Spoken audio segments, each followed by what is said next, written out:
Hey guys, Kev here, and I have an unboxing to do for you. So let's start with this one. This one's from C. Reisner Cutlery or traditionalpocketknives.com. I'm going to unbox it with this dope-ass cyborg jack that I picked up from House of Blades. So I want to give them a shout out as well. House of Blades is a dealer I hadn't worked with before this or bought from before this. And one of the members in the Jack Wolf Worldwide group on Facebook, Coleman Nunn, I think he's one of the admins. I'm not sure. He helps work the booths for Ben at the shows. And he was there at the shop, and he saw these in the storefront, but they weren't on the website. So they actually separate their inventory. And he kind of posted and said, hey, they got some stuff, check it out. And people started calling over there, and they were adding stuff to the site for people to buy. I called them up, or I hit one of them up on Facebook because it was after hours. And the dude was so nice. His name's Chris. He was so nice. He set it up. He like remoted into their website, added it, and then it shipped out the next day. And now I have it like 3 days later. This is the Cyborg in Toxic Green Fat Carbon. Yeah, this one is fan-flippin-tastic. Perfect centering. Just took a minute for me to break it in, put some KPL in there, open and close it. Walk and talk is just as good as my other Cyborg, and I'm stoked on it. So check out House of Blades. I don't have an affiliate or anything with them. I just think they're cool, and I might try to start working with them more. So there you go. Anyway. Let's open up this package from C. Reisner Cutlery. They also carry Jack Wolf knives, so if you're trying to find a specific one, definitely check there as well.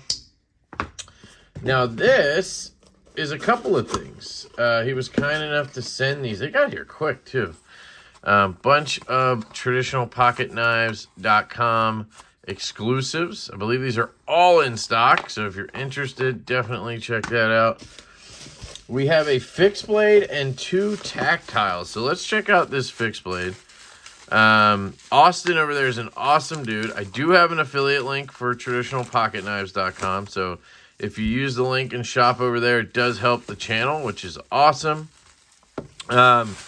He did say I could keep these items. So I will probably, pass one around, give one away. I don't know what I'll do, but more than likely, they're not going to just sit in my collection. This is a fixed blade. This is from MW Steelworks, and it's called the Old Crow, I guess. I thought it was just Crow, but it does not come in a sheath or a slit, which is a bit, odd, because it's going to make it really hard to carry. I don't know how I would carry this. I'm not putting this in my pocket. You can see the tips coming out down here. So first impression is they need to work on a solution for a slip or a sheath or something, because this is not good. This is not something you want to ship to customers. You want them to want to carry it. And this is right off the bat, I'm not going to carry this because of that. So that's just facts right there. Now, this is $130, so it's not like some crazy expensive knife. It's in Purple Haze Fat Carbon, and it's a little chode. It's a little chody drop point. It looks a bit different in pictures, but I knew it was small. I thought it might compare to my Chickadee, so let's grab that. And it is not quite as small as a Chickadee, but it is still pretty small. It's just taller and then has more of a handle, right? So definitely a bigger footprint there, but you can see the comparison in case anybody's interested. It is very comfortable in hand. Yeah, this is real comfortable in the hand. This is using, I forget the type of steel, but it was some kind of carbon steel. So it was not anything stainless, I believe. Nothing like high edge retention wise. See if it cuts paper. It does. It's not like gliding through it, but it's doing plenty. So that's good, obviously. And again, the ergos are really good. The fat carbon looks gorgeous on this. Imagine adding a touch of like oil to that. Oh man, you almost get a cross-cut look down here because of the way it's kind of contoured, which is really cool. You do have sort of a machined belt satin. That's what it looks like to me. It's a little fugly looking here where you get those lines there. I'm not sure what that's about. It's not on this side, or at least he kind of covered that up there. There's a little bit of a sharp edge right here and here, but nothing crazy. Everything else, full tank construction all around it, looks good. Yeah, this is cool. It does not have much of a tip. It's kind of a stubber. Kind of like the Rosie. It's got that stub tip, but it does have a point, so definitely could cut stuff with it or stab stuff. MW. Yeah, this is cool. I just don't know what I'm supposed to do with it. Sorry. Because this is not a slip. A slip does not have the tip come out of the bottom like that. Yeah, I got to push it a little bit to do that, but, you know, I'm going to touch it in my pocket, and I just don't think that that's very safe. So that's unfortunate. I wish there was more going on here. It's just a leather bag or something. And then I guess it's kind of, they attempted to sew it together down here. But I'm guessing what happens, just like I was saying, in transit is, you know, it gets tapped from the back or whatever, and then it's, you know, going to pop out. So, and then it has like a Ranger band or rubber band around it. I guess that's supposed to hold the knife in. Maybe. I don't know. That's a little bit odd, to say the least. But Kydex would be cool for this. And then you'd be good to go. So that's the Old Crow fixed blade. Definitely got some cool stuff there. And again, it's like $130. It's not like ripping your face off. So if you need to get a sheath made or whatever, that's fine, I guess. Maybe that's common in the fixed blade world, you know. Here's a sticker. Billy, here is your paycheck for the week. You should probably use it to catch up on bills. Billy, no! He's putting it into the pocket knives machine. That's awesome. Traditional pocket knives. Awesome. It's a penguin sticker. Regular sticker. Yeah, he's got some cool stuff going on here. Cool. These are going to go up into the bin of the stickers. And let's check out what we got here. So this one is the bear. And I actually asked for specifically for this version. So I don't know why the Magna Cut is at 61. It was made 11/8/22. I thought by the time these were made that the HRC had been brought up. 61 is not ideal on Magna Cut. Now it is a slip joint, but the DLC is sick. This is what I expected. It looked fantastic in pictures, so I was hoping that was true. The spring, it definitely feels better than it did on my first one. I had one of the first bears in Magna Cut, and it was pretty mushy. This isn't, like, great, but it's brand new, and it's pretty damn good, so give credit there. It's a little bit loose, and there is play, so let me check the centering. Centering looks good, and I wonder what would happen if I tightened it. But I'll deal with all that stuff, and I'll do a full review. But yeah, the bear is a great knife. I think it's a fantastic EDC. It was kind of my inspiration for the barley design. It doesn't look anything like this, really. It's a, sheep's foot blade. It's a little thicker, but the idea of having a really thin slip joint was kind of the idea there. And then we added a choil. Anyway, I'm noticing a big gap right here.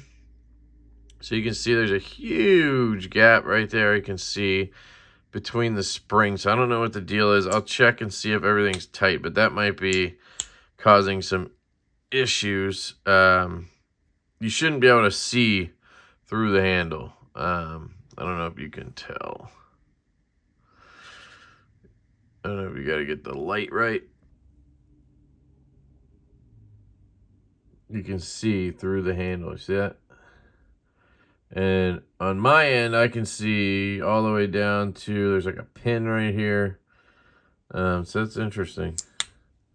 But it looks good, which is solid.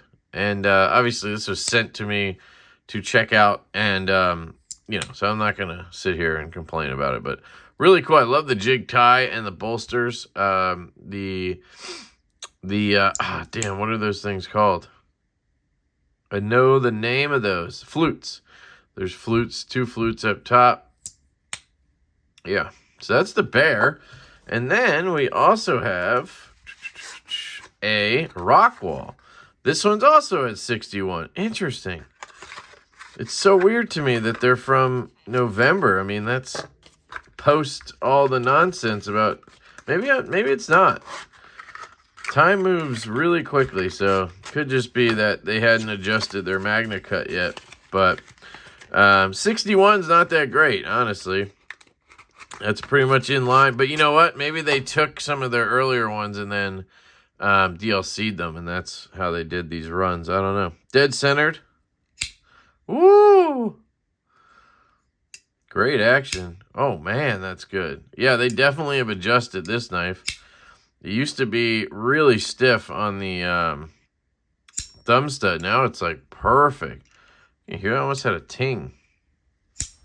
Still don't love the lock bar access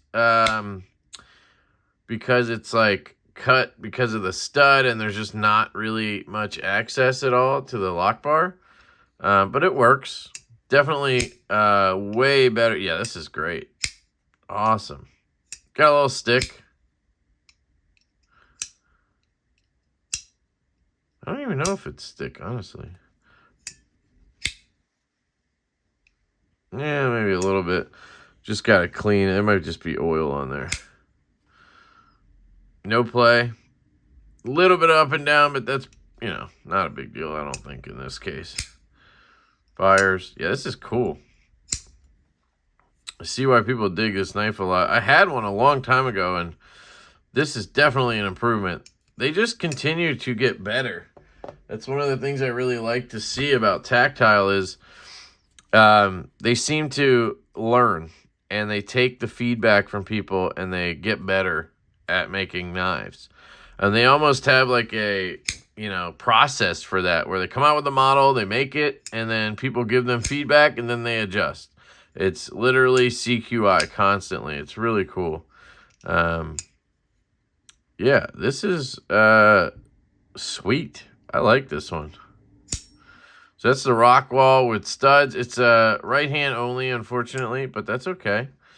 And these DLCs are really nice on these. That was what stood out to me. So big shout out to Austin over at traditionalpocketknives.com. I'll check the tightness on these and just see. Maybe it's just not tight, because that could, you know, that pivot could adjust and call it a day. Let's see.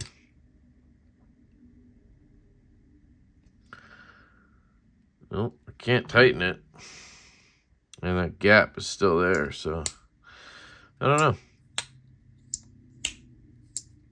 I mean, the walk and talk's not bad, but it's got a lot of play, and there's that big gap. So I don't think that's normal, but I'll see what's up with it. This one's sick. This one's really good. Action's amazing on this thing. Look at that.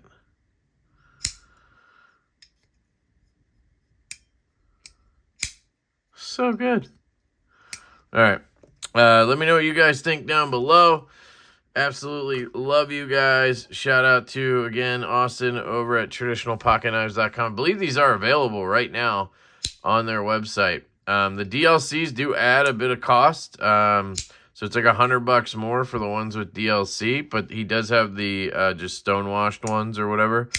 And yeah, so love you guys. Hope you have an absolutely fantastic day, and I will catch you later.